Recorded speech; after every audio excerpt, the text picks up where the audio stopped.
Hello दोस्तों, welcome to हमारे YouTube channel focus to success. दोस्तों, बिहार पुलिस का एग्ज़ाम चल रहा है। 7 अगस्त का एग्ज़ाम हो चुका है। इस 7 अगस्त और नए पैटर्न के आधार पर हमने आज की इस क्लास में बिहार पुलिस के लिए टॉप का 45 प्रश्न जीके जिसका लाया है। ठीक है ना।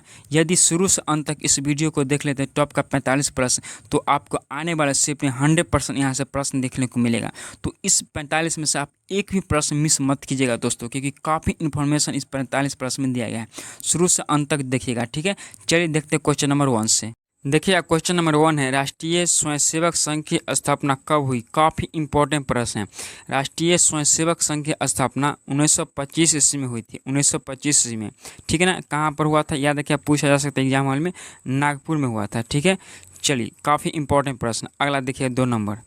क्वेश्चन नंबर 2 है, दास कैपिटल का प्रकाशन किस वर्ष हुआ था? दास कैपिटल पुस्तक है। ठीक है दोस्तों, और दास कैपिटल पुस्तक का प्रकाशन 1867 ईस्वी में हुआ था। जर्मनी के बर्लिन में हुआ था। एग्जाम हॉल में पूछा गया था एक बार। ठीक है ना। इस कहाँ हुआ था? जर्मनी के बर्लिन में। और दास कैपिटल पुस्तक के लेखक कौन है? तो कार्ल मार्क्स है। ठीक है ना, कार्ल मार्क्स से याद रखिएगा। ठीक है, कार्ल मार्क्स का जन्म कहाँ हुआ था? जर्मनी में हुआ था। ठीक है, चलिए 3 नंबर देखिएगा। 3 नंबर प्रश्न देखिएगा, मुंबई में प्रथम सूती कपड़ा मिल की स्थापना किस वर्ष की गई थी? काफ़ी इंपॉर्टेंट प्रश्न है। ठीक है ना। तो प्रथम सूती मिल कपड़ा की स्थापना कहाँ हुआ था? मुंबई में हुआ था। ठीक है ना। कब हुआ था? तो 1854 ईस्वी में हुआ था। 1854 में। ठीक है ना, याद रखिएगा। चलिए अगला प्रश्न देखिएगा। क्वेश्चन नंबर 4 है, नए राज्य बनाने में संविधान संशोधन के लिए कैसा बहुमत चाहिए? यदि नए राज्य बनाना होगा तो संविधान में संशोधन करना होगा तो कैसा बहुमत चाहिए? तो याद रखिए, काफ़ी इंपॉर्टेंट प्रश्न है और पूछा हुआ प्रश्न है। साधारण बहुमत चाहिए। ठीक है ना। साधारण बहुमत कैसा होता है? तो देखिएगा, 50% प्लस 1। 50% प्लस 1 साधारण बहुमत होता है। ठीक है ना। और एक प्रश्न काफ़ी इंपॉर्टेंट है, याद रखिए, संविधान संशोधन किस अनुच्छेद में होता है? ये पूछा जा सकता है एग्जाम हॉल में। तो 368 में संविधान संशोधन की चर्चा किया गया है। आर्टिकल अनुच्छेद 368। और प्रथम संविधान संशोधन याद रखिए, इंपॉर्टेंट है। प्रथम संविधान संशोधन कब हुआ था? 1951 ईस्वी में प्रथम संविधान संशोधन हुआ था। ठीक है, चलिए अगला प्रश्न देखिएगा 5। क्वेश्चन नंबर 5 है, कुतुब मीनार के निर्माण कार्य को पूरा किसने किया था? काफ़ी इंपॉर्टेंट और भिविया प्रश्न और बिहार पुलिस ने पूछा हुआ प्रश्न दोस्तों। ठीक है, तो याद रखिए, कुतुब मीनार के निर्माण का कार्य को पूरा किया था इल्तुतमिश। किसने किया था? इल्तुतमिश ने इस कार्य को पूरा किया था। और निर्माण प्रक्रिया शुरू की किसने किया था? निर्माण को शुरुआत किसने किया था कुतुब मीनार को? कुतुबुद्दीन ऐबक ने। और 7 अगस्त को ये एग्जाम में पूछा गया था प्रश्न कि कुतुब मीनार की 5वीं मंजिल का निर्माण किसने किया था? तो फिरोज शाह तुगलक। ठीक है ना, फिरोज शाह तुगलक ने कुतुब मीनार की 5वीं मंजिल का निर्माण कराया था। ठीक है ना। चलिए काफ़ी इंपॉर्टेंट प्रश्न याद रखिएगा। अगला प्रश्न देखिए 6 नंबर। क्वेश्चन नंबर 6 है, बिहार का सर्वोच्च शिखर है। बिहार का सर्वोच्च शिखर क्या है? इंपॉर्टेंट प्रश्न है। बिहार का सर्वोच्च शिखर है सोमेश्वर की पहाड़ी। सोमेश्वर की पहाड़ी बिहार की सर्वोच्च शिखर है। किस जिला में बिहार के? तो पश्चिमी चंपारण में। एग्जाम में याद रखिए, पूछा जा सकता है। ठीक है ना, पश्चिमी चंपारण में। ठीक है, चलिए अगला प्रश्न देखें दोस्तों। एग्जाम हॉल में जाने से पहले इस वीडियो को 1 से 2 बार देख लीजिएगा ना, बहुत कुछ इन्फॉर्मेशन आपको मिल जाएगा और काफ़ी आपको एग्जाम हॉल में जीके देखने को वहाँ से मिलेगा। ठीक है ना। चलिए अगला प्रश्न देखिए 7 नंबर। क्वेश्चन नंबर 7 वीवीआई प्रश्न, काफ़ी इंपॉर्टेंट प्रश्न है। ठीक है ना। 7 नंबर है, भारत ने अपना प्रथम परमाणु परीक्षण 18 मई 1974 को कहाँ किया था? कहाँ पर किया था? पोखरण में किया था। पोखरण कहाँ है? राजस्थान में। इसका कोड इंपॉर्टेंट है। पोखरण 1 है ये दोस्तों। पोखरण 1 का कोड क्या है? स्माइलिंग बुद्धा। स्माइलिंग ठीक है ना, बुद्धा है इसका कोड है। ठीक है ना, और कोड एग्जाम में पूछा जाता है। ठीक है ना। और पोखरण 2 हुआ था पहला 1800 कब हुआ था? 1974 में। ठीक है ना। और दूसरा हुआ था 1998 में। पोखरण 2 पोखरण में हुआ था। इसका कोड क्या था? इसका कोड है, ये क्या है? कोड है, ये कोड याद रखिएगा। और इसका कोड क्या था पोखरण 2 का? इसका था ऑपरेशन शक्ति। ऑपरेशन शक्ति। ठीक है, ऑपरेशन शक्ति आप याद रखिएगा। ठीक है ना। प्रथम का स्माइलिंग बुद्धा और दूसरे पोखरण का ऑपरेशन शक्ति। ठीक है, चलिए अगला प्रश्न देखिए 8 नंबर। काफ़ी इंपॉर्टेंट प्रश्न है, याद कर लीजिएगा। ठीक है, चलिए 8 नंबर देखिएगा। क्वेश्चन नंबर 8 है, भारतीय संविधान का कौन सा अनुच्छेद सर्वोच्च न्यायालय से संबंधित है? भारतीय संविधान का कौन सा अनुच्छेद सुप्रीम कोर्ट के बारे में बताता है? तो अनुच्छेद 124। अनुच्छेद 124। ठीक है ना। और हाई कोर्ट की बात होगा, सभी राज्यों में क्या होता है? उच्च न्यायालय होता है, हाई कोर्ट होता है 214 में। ठीक है, सर्वोच्च न्यायालय 124 में। ठीक है, और वर्तमान समय में सर्वोच्च न्यायालय के मुख्य न्यायाधीश DY चंद्रचूड़ है। क्या है, डी.वाई. चंद्रचूड़ है। ठीक है, याद कर लीजिएगा। ठीक है, चलिए अगला प्रश्न देखिएगा 9 नंबर। क्वेश्चन नंबर 9 है, पादप जगत के उभयचर को क्या कहा जाता है? पादप जगत के उभयचर को बायोफाइट कहा जाता है, बायोफाइट कहा जाता है। ठीक है, इंपॉर्टेंट है, एग्जाम हॉल में पूछा गया है। चलिए अगला प्रश्न देखिएगा 10 नंबर। दोस्तों काफ़ी इंपॉर्टेंट वीडियो है, एक लाइक करके शेयर कर दीजिएगा। ठीक है, चलिए अगला देखिए 10 नंबर। क्वेश्चन नंबर 10 है, राष्ट्रीय जल मार्ग NW का मतलब होता है नेशनल वाटर वेव। ठीक है, 3 NW3 निम्नलिखित में से किस राज्य में स्थित है? किस राज्य में है NW3 यानी राष्ट्रीय जल मार्ग 3? तो केरल में स्थित है। कहाँ? केरल में स्थित है, और काफ़ी इंपॉर्टेंट प्रश्न है, याद रखिएगा। राष्ट्रीय जल मार्ग 1 यानी NW1 भारत की सबसे लंबा राष्ट्रीय जल मार्ग है।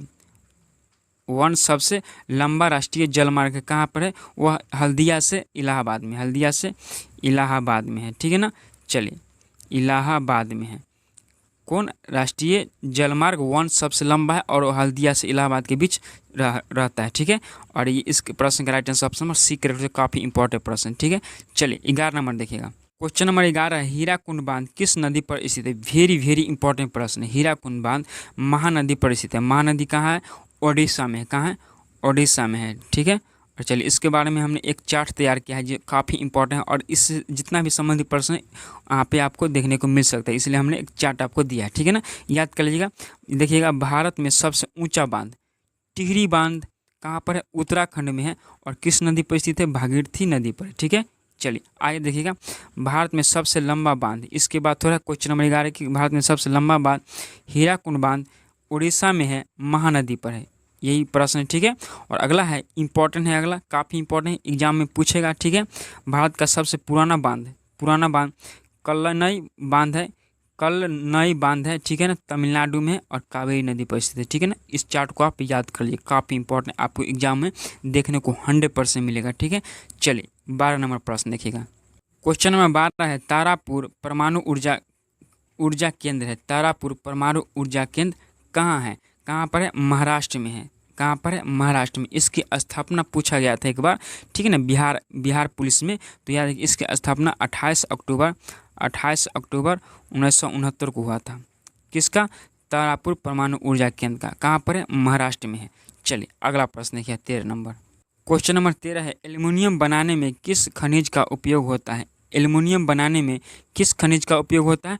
बॉक्साइट का उपयोग होता है। एल्युमिनियम बनाने में बॉक्साइट खनिज का उपयोग होता है। ठीक है, चलिए अगला देखिएगा।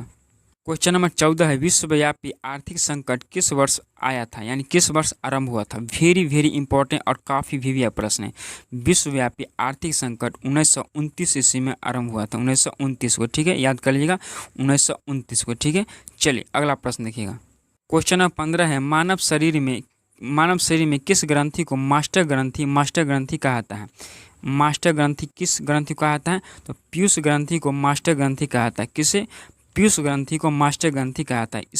इस क्वेश्चन को आप याद कर लेगा, 100% एग्जाम में देखने को मिलेगा इस रिलेटेड प्रश्न। ठीक है, चलिए 16 नंबर देखिएगा। क्वेश्चन नंबर 16 है, डेंगू बुखार निम्नलिखित में से किस मच्छर को काटने से होता है?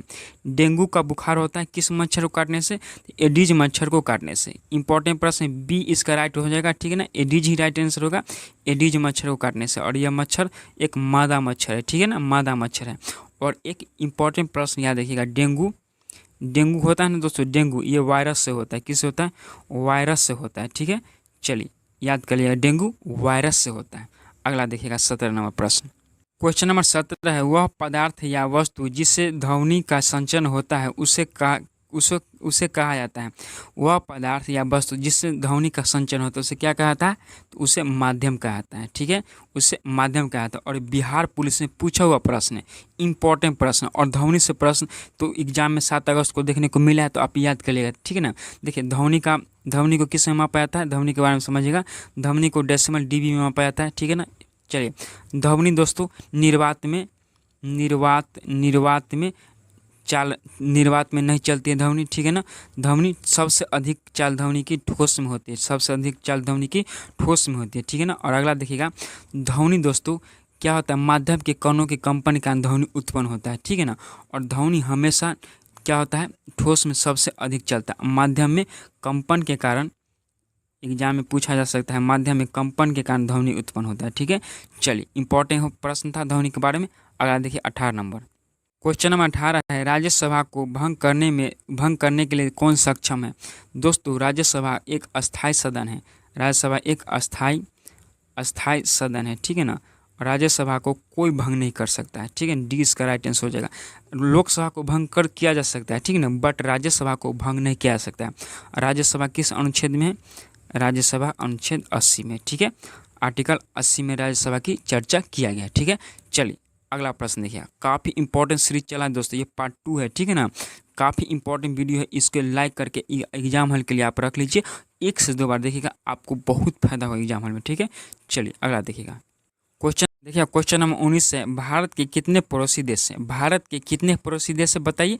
भारत के कुल 9 पड़ोसी देश हैं। बिल्कुल, भारत के कुल 9 पड़ोसी देश है, ठीक है ना। देखिएगा, 7 ऐसे पड़ोसी देश है जो भूमि के साथ सीमा साझा करता है। किसके साथ? भूमि के साथ सीमा साझा करता है, ठीक है। और 2 ऐसे पड़ोसी देश है जो जल के साथ सीमा साझा करता है, ठीक है ना। तो यदि आपसे एग्जाम में ये पूछ देगा कि भारत के ऐसे कितने पड़ोसी देश हैं जो जल के साथ सीमा साझा करता है, तो 2, ठीक है ना। भूमि के साथ कितना? भूमि के साथ 7, ठीक है। तो जल के साथ कौन कौन है याद कर लीजिएगा, श्रीलंका है और एक मालदीव है। और भूमि के साथ बताते हैं, याद कर लीजिएगा, नेपाल, बांग्लादेश, पाकिस्तान, अफगानिस्तान, भूटान, चीन और म्यांमार, ठीक है दोस्तों। और इसी चैनल पर इंडिया का टॉप 100 प्रश्न का एक कंप्लीट जीके है, जाकर देखें। इंडिया के बारे में बहुत कुछ इन्फॉर्मेशन उस वीडियो में दिया गया है, या डिस्क्रिप्शन बॉक्स में आपको लिंक मिल जाएगा, ठीक है ना। चलिए अगला प्रश्न देखिए, 20 नंबर। क्वेश्चन नंबर 20 है, जीएसटी विधेयक पारित करने वाला भारत का पहला राज्य कौन सा था? जीएसटी पारित करने में भारत का पहला राज्य असम था। कौन था? असम, ठीक है ना। और भारत में जीएसटी किस मॉडल पर आधारित है? कनाडा के मॉडल पर आधारित है, ठीक है ना, मॉडल पर आधारित है, ठीक है। और जीएसटी का फुल फॉर्म क्या होता है? गुड्स एंड सर्विस टैक्स, ठीक है। चलिए अगला प्रश्न देखिएगा, क्वेश्चन नंबर 21। क्वेश्चन नंबर 21 है, उच्च न्यायालय के अंतर्गत आता है। उच्च न्यायालय यानी हाई कोर्ट किसके अंतर्गत आता है? तो संघ सूची के अंतर्गत आता है। संघ सूची में कौन होता है? केंद्र सरकार होता है। कौन होता है? केंद्र सरकार। और राज्य में राज्य सरकार, और समवर्ती में राज्य और केंद्र दोनों होता है। काफ़ी इंपॉर्टेंट सीरीज चला है दोस्तों, ये प्रश्न पूछा हुआ है एग्जाम हॉल में, ठीक है ना। एक भी प्रश्न मिस मत कीजिएगा, 45 का 45 प्रश्न पढ़ेगा, बहुत कुछ इन्फॉर्मेशन भी दे रहे हैं, ठीक है ना।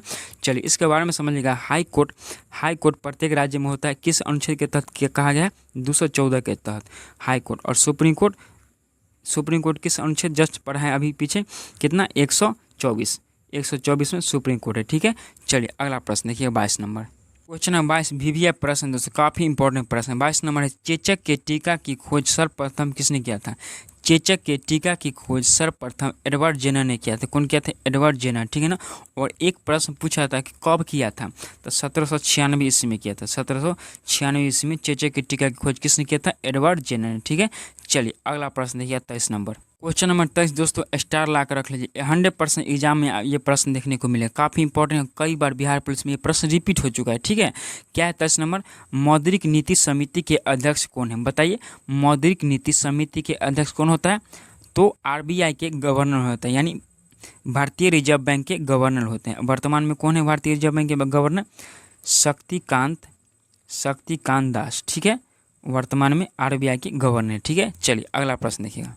क्वेश्चन नंबर 24 है, 24 नंबर प्रश्न है, भारत में राष्ट्रीय मानवाधिकार आयोग की स्थापना किस वर्ष हुई थी? किस वर्ष हुई थी राष्ट्रीय मानवाधिकार आयोग की स्थापना? जब इस प्रकार का प्रश्न एकाएक आता है और इस प्रकार का डेट दिया जाता है तो क्वेश्चन गलत हो जाता है, ठीक है दोस्तों। याद कर लीजिएगा, राष्ट्रीय मानवाधिकार दिवस कब स्थापना हुआ था? 1993 ईस्वी को। कब हुआ था? डेट भी याद रखिए, 12 अक्टूबर 1993 को, ठीक है। किसका स्थापना हुआ था? राष्ट्रीय मानवाधिकार आयोग के, ठीक है। चलिए अगला देखिएगा। क्वेश्चन नंबर 25 है, बिहार के साथ कितने राज्यों की सीमा लगती है? बिहार राज्य के साथ कितने और राज्य की सीमा लगती है? तो बिहार राज्य के साथ 3 राज्य की सीमा लगती है, ठीक है ना। 3 राज्य की और एक देश की, ठीक है ना। देश में कौन है दोस्तों बताइए? देश में नेपाल है। नेपाल के साथ बिहार की सीमा लगती है ना। तो 3 राज्य है और एक देश, यानी 4। लेकिन इस प्रश्न में क्या कहा है? राज्य के साथ, तो राज्य में 3 है। कन्फ्यूजन मत होइएगा। यदि प्रश्न में ये पूछ दिया जाएगा कि बिहार के ऐसे कितने देश और राज्य है जिस सीमा लगती है, तो 4 बताइएगा। सिर्फ राज्य पूछे तो 3 होगा, ठीक है। और सिर्फ केवल देश पूछे तो 1 होगा। तो इस प्रश्न के राइट आंसर ऑप्शन में डी करेक्ट हो जाएगा। अगला देखिएगा क्वेश्चन नंबर 26 देखिए, इंपॉर्टेंट प्रश्न है। बेकिंग सोडा नमक आम रसोई घटक का रासायनिक नाम क्या है? बेकिंग सोडा का रासायनिक नाम क्या है? बेकिंग सोडा यानी खाने वाला सोडा, बेकिंग सोडा यानी खाने वाला सोडा, ठीक है ना दोस्तों। तो इसका रासायनिक नाम क्या है? Sodium bicarbonate. बाई हो गया तो याद रखिए खाने वाला सोडा, ठीक है ना, सोडियम बाइकार्बोनेट। इसका सूत्र याद रखिएगा, इसका सूत्र होता है NaHCO3 इसका सूत्र होता है। एक होता है धोवन सोडा, धोवन सोडा जिसे कहते हैं वॉशिंग सोडा, ठीक है ना। और इसका सूत्र क्या होता है वॉशिंग सोडा का? Na2CO3 इंटू 10H2O, ठीक है। चलिए अगला प्रश्न देखिएगा। धोवन सोडा का दोस्तों रासायनिक नाम क्या होता है? सोडियम कार्बोनेट, सोडियम कार्बोनेट, ठीक है। चलिए उसमें बाई नहीं रहता है, और बेकिंग सोडा में क्या होता है? खाने वाला में बाई लग जाता है। अगला देखिएगा 27 नंबर है, ऑस्कर पुरस्कार का संबंध किस क्षेत्र से है? ऑस्कर पुरस्कार किस दिया था है? तो हमेशा याद रखिएगा फिल्म यानी फिल्म जगत में यानी सिनेमा के क्षेत्र में ऑस्कर पुरस्कार दिया जाता है। और एक प्रश्न पूछा जाता है कि ऑस्कर पहली बार कब दिया गया? तो 1929 में पहली बार ऑस्कर पुरस्कार दिया गया था, ठीक है। चलिए अगला देखिएगा क्वेश्चन नंबर 28 है, भारत में सर्वप्रथम तेल कुआं कहाँ खोदा गया? बताइए, भारत में सर्वप्रथम तेल कुआं कहाँ खोदा गया? डिगबोई में खोला गया। कहाँ पर है? असम में है। कहाँ है? असम में, ठीक है। चलिए अगला प्रश्न देखिएगा क्वेश्चन नंबर 29, निम्नलिखित में से कौन भारत में गरीबी रेखा का निर्धारण करता है? भारत में गरीबी रेखा का निर्धारण कौन करता है? बताइए। नीति आयोग करता है। कौन करता है? नीति आयोग। नीति आयोग की स्थापना 1 जनवरी 2015 को हुआ था, ठीक है। नीति आयोग की स्थापना किसके स्थान पर आया है? योजना आयोग के स्थान पर नीति आयोग लाया गया है, ठीक है। चलिए अगला प्रश्न देखिएगा क्वेश्चन नंबर 30 स्टार ला कर रखिएगा, पूछा जाएगा एग्जाम हॉल में, ठीक है। वेरी इंपॉर्टेंट प्रश्न है। बल्शेविक की क्रांति कब हुई? बल्शेविक की क्रांति मार्च 1917 को हुआ था। मार्च 1917 को बल्शेविक की क्रांति हुआ था, याद रखिएगा, ठीक है ना। और कब हुआ था ये भी लिख लीजिएगा, 8 मार्च 1917 को पूछेगा, तो इस प्रकार से भी आप याद कर लीजिएगा, ठीक है। 8 मार्च 1917 को बल्शेविक की क्रांति हुआ था, ठीक है। चलिए अगला देखिए 31 नंबर प्रश्न। क्वेश्चन नंबर 31 वेरी इंपॉर्टेंट प्रश्न। 31 नंबर, निम्नलिखित में से कौन सा प्राथमिक रंग नहीं है? दोस्तों प्राथमिक रंग नहीं है, इसका मतलब पहले हमें जानना होगा कि कौन सा प्राथमिक रंग है। तो याद रखिए कौन कौन है? तो लाल है, लाल, हरा और नीला। लाल, हरा, नीला, इसे आप याद ही कर लीजिएगा, ठीक ना। लाल, हरा, नीला एक प्राथमिक रंग है। तो बताइए इसमें राइट आंसर क्या हो जाएगा? कौन प्राथमिक रंग नहीं है? प्राथमिक रंग नहीं है, तो नारंगी प्राथमिक रंग नहीं है, ठीक है। चलिए अगला प्रश्न देखिएगा क्वेश्चन नंबर 32 वेरी इंपॉर्टेंट, काफ़ी वीवीआई प्रश्न है, ठीक है। 32 नंबर इसलिए वीवीआई कि कांवर झील के बारे में एग्जाम में 7 अगस्त को पूछ चुका है, ठीक है ना, 7 अगस्त को, और उससे संबंधित ये प्रश्न है 32 नंबर, ठीक है। देखिएगा क्वेश्चन नंबर 32 देखिएगा, ठीक है। क्या है? बिहार का पहला रामसर स्थल कौन सा है? बिहार का पहला रामसर स्थल कांवर झील है। कहाँ पर है? बेगूसराय में है। कहाँ पर है? बेगूसराय में है। बेगूसराय बिहार का जिला है, वहाँ पे कांवर झील है, ठीक है ना। इसे रामसर स्थल में कब शामिल किया गया? तो इसे 2020 में शामिल किया गया, ये भी आप याद रखिएगा, ठीक है ना। और वर्तमान में भारत में कुल कितने रामसर साइट है अभी? तो 82 है। ये 82 याद रखिएगा। वर्तमान में भारत में 82 रामसर स्थल है। ये जून 2024 तक अपडेटेड है, ठीक है। चलिए अगला प्रश्न देखिएगा क्वेश्चन नंबर 33 है, पटना संग्रहालय की स्थापना कब हुई थी? ठीक है, पटना संग्रहालय की स्थापना कब हुई थी? तो करेक्ट आंसर बी हो जाएगा। 1917 को पटना संग्रहालय की स्थापना हुआ था, ठीक है ना। क्योंकि पटना उच्च न्यायालय की स्थापना पूछ दिया एग्जाम में, याद रखिए पटना उच्च न्यायालय की स्थापना पूछा है, तो संग्रहालय काफ़ी इंपॉर्टेंट है। तो पटना संग्रहालय की स्थापना 1917 को हुआ था, ठीक है, याद कर लीजिएगा, पूछा ही जाएगा, ठीक है। चलिए अगला देखिएगा 34 नंबर प्रश्न। क्वेश्चन नंबर 34 है, वेरी इंपॉर्टेंट प्रश्न 34 नंबर, ठीक है दोस्तों। गोगा बिल पक्षी विहार बिहार के किस जिले में है? गोगा बिल पक्षी विहार बिहार के कटिहार जिला में है। कहाँ पर है? कटिहार जिला में गोगा बिल पक्षी विहार है, ठीक है। चलिए अगला देखिएगा क्वेश्चन नंबर 35 वेरी इंपॉर्टेंट प्रश्न है, गुलाम वंश का प्रथम शासक कौन था? बताइए, गुलाम वंश का प्रथम शासक कौन था? कुतुबुद्दीन ऐबक गुलाम वंश का प्रथम शासक था, ठीक है। और स्थापना भी कुतुबुद्दीन ऐबक ने ही किया है, ठीक है ना। गुलाम वंश का प्रथम शासक कुतुबुद्दीन ऐबक था। और वास्तविक पूछेगा, ये प्रश्न पूछा था दोस्तों कि गुलाम वंश का वास्तविक संस्थापक कौन था, तो इल्तुतमिश। गुलाम वंश का वास्तविक संस्थापक इल्तुतमिश। ठीक है, ये प्रश्न वास्तविक वाला पूछा गया है कई बार। ठीक है ना। चलिए अगला देखिएगा। क्वेश्चन नंबर 36 है, कलहन की पुस्तक का नाम क्या है। कलहन की पुस्तक का नाम क्या है, राजतरंगिणी।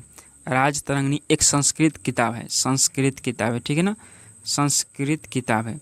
और बिहार वन परीक्षा हुआ था, उसमें पूछा था कि राजतरंगिणी कौन भाषा में लिखा हुआ था। काफ़ी इंपॉर्टेंट है, संस्कृत भाषा में लिखा हुआ किताब है। ठीक है, चलिए अगला देखिएगा।